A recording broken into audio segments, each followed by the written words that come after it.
Today I'm going to show you how to take your boring looking videos and turn them into cinematic masterpieces using Dehancer for Adobe Premiere Pro.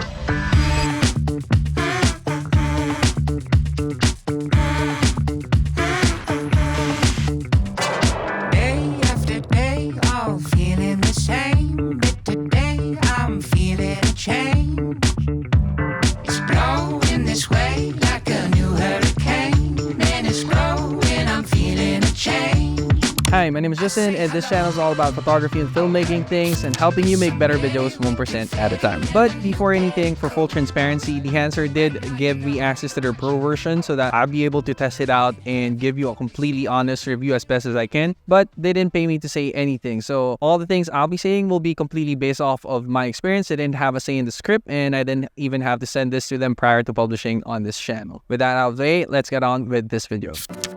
So what is Dehancer?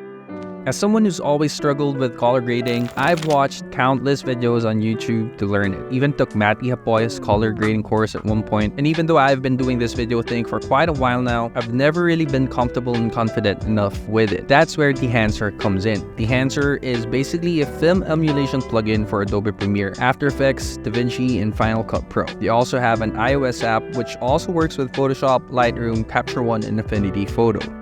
However, for this video, we're going to be focusing on using it with Premiere Pro. At the time of filming this, it's been almost a month since I started using Dehancer every day, and I feel like I've gotten a pretty good grasp of how things work. All the videos you saw were shot using one of the cheapest, if not the cheapest, interchangeable mirrorless camera in Sony's lineup, using SLOG 3 color profile. And before you freak out, I know the general consensus is not to use SLOG 3 with 8-bit cameras like the ZV-E10, but I did, and it's because of a few creators here on YouTube who made some really informative and encouraging videos on the topic. Vilcan Visions made a video comparing the ZV-E10 with a Blackmagic Cinema camera, and it's actually his settings I'm also going to be sharing with as a base. The second creator is a young dude named Obe Willems, who I actually just discovered a couple of weeks ago and connected with over on Instagram. He recently just started his channel, but he makes some of the most visually appealing short films I've ever seen using the same camera with SLOG 3 and a Sigma 18-50 lens.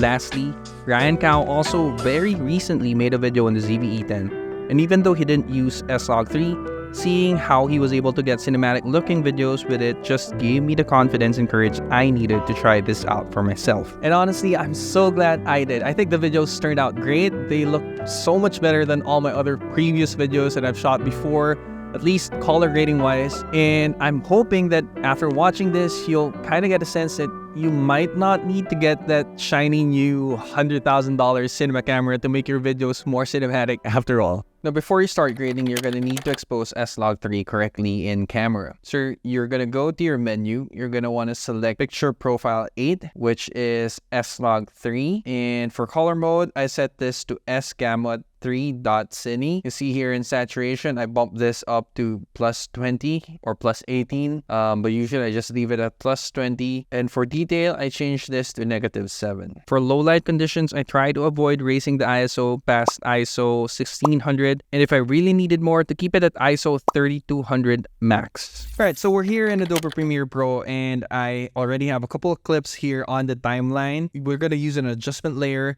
to put on top of these clips and apply the Dehancer plugin on the adjustment layer and not on the clips, just for editing flexibility purposes. Go to Effects, look for Dehancer. For this video, I'm going to use version 2 and drag that onto my adjustment layer. And immediately after doing that, you'll notice it actually already has an effect on the videos. But it's nowhere near where I want the video to look like, because this isn't a one-click solution, right? So you'll definitely need to tweak some more settings. I'll show you what I do. First, I go to film grain and disable the film grain because I think it's a stylistic choice and I want to leave that later towards the end. And then I go to input, and where it says source, go to the drop-down menu, and you'll see you have a bunch of different options here. I go to choose camera. After doing that, you'll notice that in the camera settings, the drop-down menu is now available. So you have some for Reds, Sigma cameras, Sonys, a bunch of Sonys, which is amazing because I shoot Sony for videos primarily. However, one of the issues I immediately ran into with my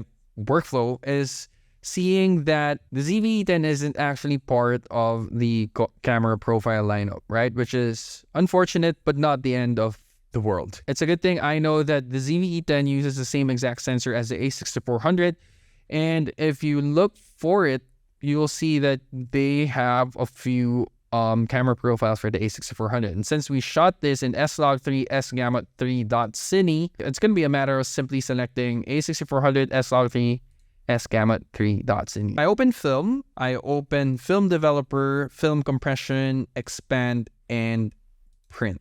I make sure to check enabled for film developer, film compression, and I choose different paper or film. Let's say I go with Fujifilm 3513.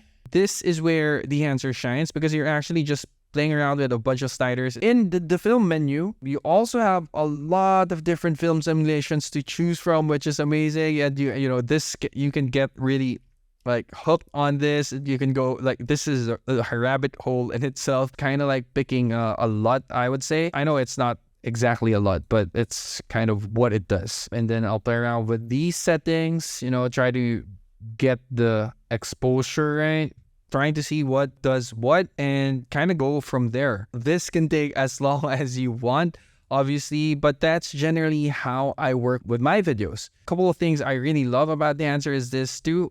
Halation and bloom. With version 2, they now have presets. You can customize if you want to do that more, or you can select a preset, which is awesome. And yeah, that's just basically it. And like I was saying, there are a lot of different more features here, but honestly, I've never really used them. I do use the monitor feature. This just gives you a guide on exposure, whether, you know, if something is too blown out or something is too dark. And that's really all I do. With Dehancer, it feels like you're playing around with a bunch of sliders and you're getting the look that you want without getting lost in all the different tools that Lumetri offers. In my opinion, adjusting sliders is a lot of fun, a lot easier than playing around with the different tools you can find in Lumetri. For those of you wondering, Dehancer is a paid plugin, but they do offer a free trial. So I highly suggest try it out first to see for yourself before making a purchase. And if you do, then you can use the special code that you can find in the description in this video to get 10% off. This won't cost you anything extra, but it does help me in creating more videos like this for you guys. Dehancer is also hosting the Dehancer Colorist Awards competition, which you can head on out to their website to learn more. Overall, I'm really happy with Dehancer. Lately, I've just been excited to sit down in front of my computer and work on the normal, everyday, boring stuff I film and practice my filmmaking and color grading with them, which was something I actually dreaded for the longest time and didn't really enjoy doing and didn't pay too much attention to as much as I wanted in the earlier parts of my filmmaking journey. But, you know, Dehancer made it so much easier and a lot of fun. It's in no way perfect. Obviously, like I said, there are certain limitations to it, like the incomplete built-in camera profiles that you can use. It's also quite a heavy plugin to run, so using it with Adobe Premiere and After Effects definitely affects the playback speed, so I try to set this towards the last part of the edit just to keep things running smoothly before applying Dehancer. Despite the limitations of the camera profiles, if you do use a camera that they have the profile for, then converting log footage to Rec 709 becomes as easy as selecting the right profile in the menu. No more searching and trying out various different camera Rec 709 correction LUTs and not sure if it's the right one for you. You have so many film emulations to choose from, and adding both halation and bloom is just a lot of fun to do. If you want to do your color grading inside of Premiere Pro like I do because you simply can't be bothered to switch to DaVinci at the moment, or because you spent your entire life working inside the Adobe ecosystem, then I highly suggest checking out Dehancer for your color grading needs. That's gonna do it for this video. If you like this one, please don't forget to hit the like button. Consider subscribing if you haven't already. If you have any questions, leave them down in the comment section below and I'll do my best to answer them for you. Again, my name is Justin and I'll see you in the next one.